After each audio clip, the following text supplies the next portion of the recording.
Hey, what's up everybody? Chris Souders, Slunger Cat Outdoors, back with you again today.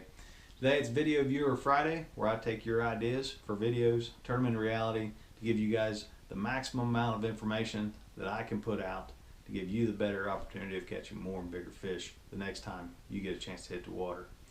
Today we're going to be talking about how I tie the double hook Kentucky rig, the double hook rig, whatever you want to call it. I've had an overwhelming amount of people wanting a closer view of just how I tie it. I was gonna use some paracord or some sort of rope to give you guys a better idea, bigger look and an easier way to see it. But I wanted to be able to put the hooks on it as well. There's been some people that had questions about how I put the hooks on the dropper loops. So found some green Berkeley Trilene big game that was out there in the garage left over. I'm going to use it. Hopefully we'll be able to see it better with the camera and give you guys an idea how I tie it.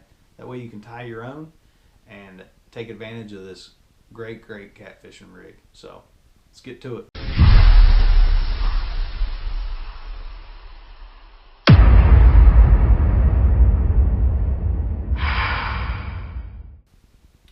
Alright, so to get started, we're going to need a few things. First thing you're going to need is about a tip-to-tip arm length of leader line. That'll just get you started.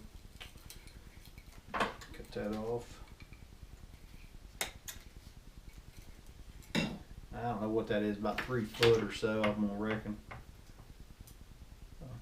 Whatever whatever that is, I don't know how long it is, but I'm gonna guess about, it might be 4 foot.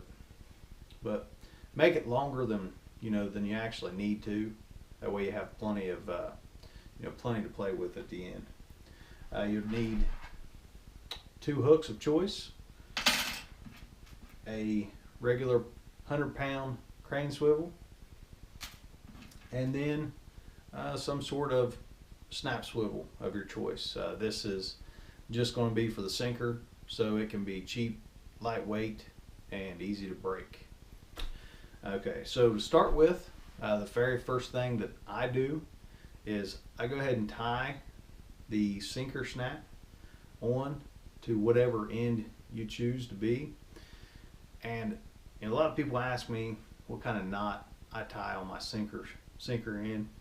I tie just a clinch knot, but I don't do an improved clinch knot. I don't really put a whole bunch of twists in it, because if it does get snagged up, and you got a fish on and its weight gets snagged up, I want it to maybe pull the knot loose, or break this cheap swivel, something like that. So let's go ahead and tie that on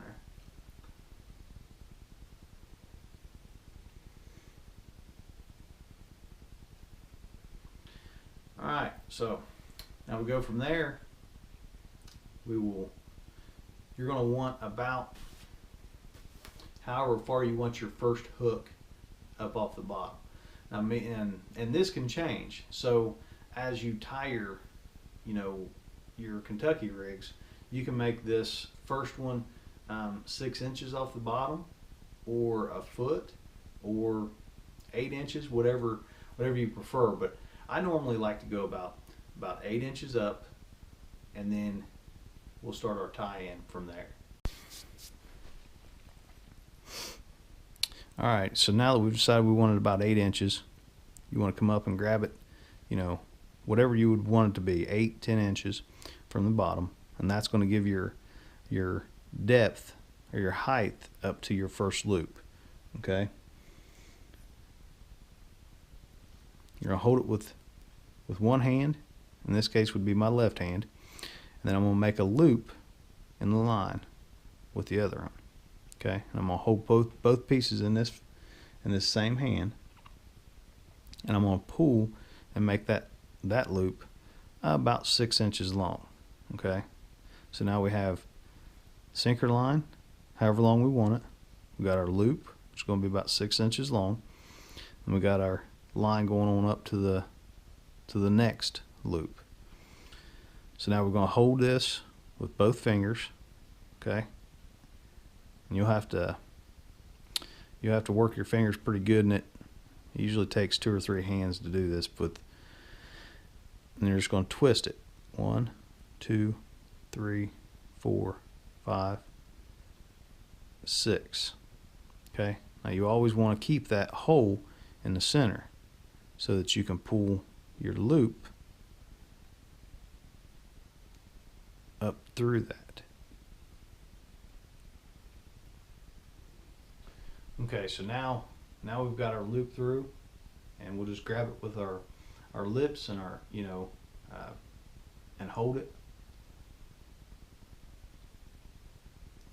And as you pull the loop to you, you'll want to pull the end that goes to the sinker dropper line and the line that goes up.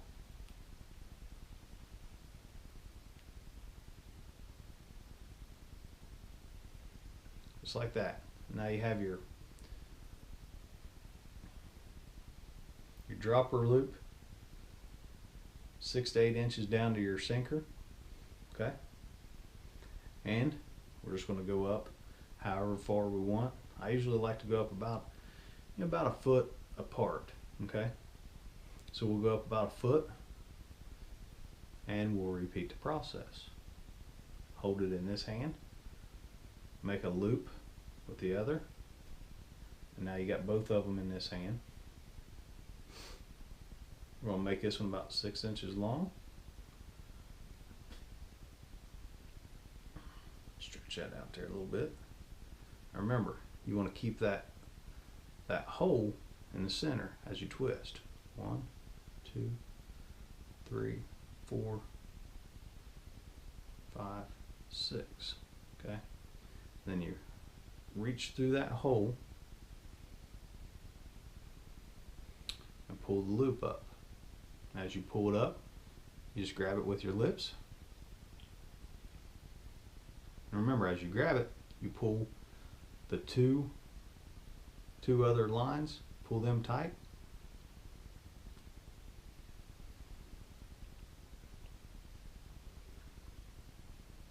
Just like that. And you have your second loop. Now we just tie our swivel on, and you can tie your swivel on whatever knot you prefer. I prefer a double clinch knot.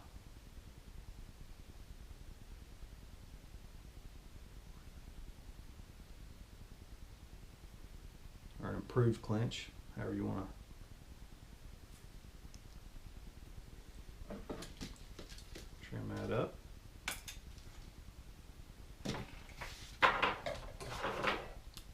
And there you have it.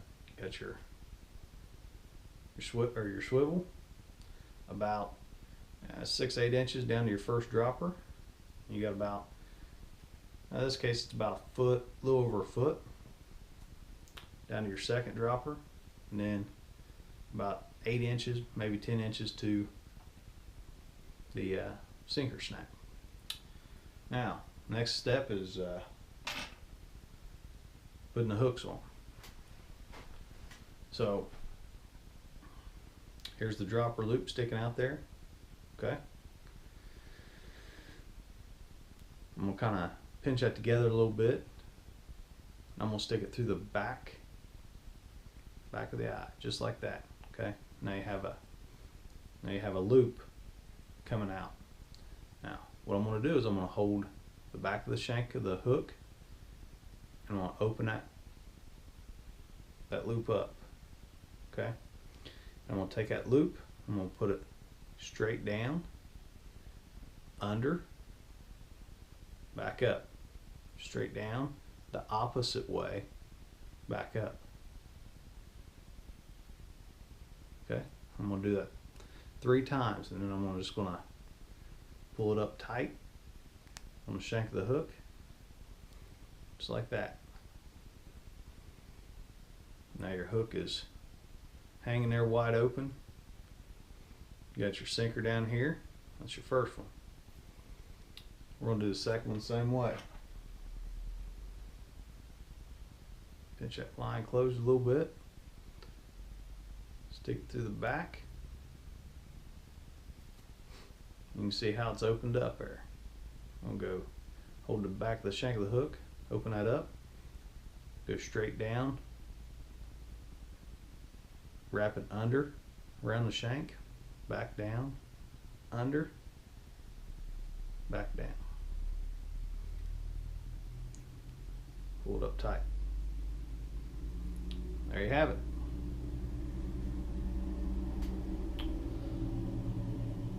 Double hook Kentucky rig. It is, like I've said many times, it is one of my go-to rigs. It's great for drifting, anchoring, dragging. You can actually drag this rig very effectively. It does get snagged up more so than a regular Santee dragging rig, but you can drag it. Just an all-around good rig. I highly recommend you take advantage of this. If you all have any questions, if you still have questions about how to tie this thing, or what it's used for, or maybe how we put the kind of the snell onto this with the dropper loop, leave it in the comments below, and I will do this as many times as I have to make sure that you guys are able to get this right. I want you guys to be able to use this rig and take advantage of it. Once again, I want to thank you guys for joining me. If you are not a subscriber, hit that subscribe button. Remember, Tuesday, Tackle Talk Tuesday, 7 p.m. Eastern Standard Time. Hit that notification so you guys can be notified. And if you like what I'm doing, if you like the information I'm sharing, and you guys are getting help out of this, please give me a thumbs up. Let me know. Till next time, catch you on the water.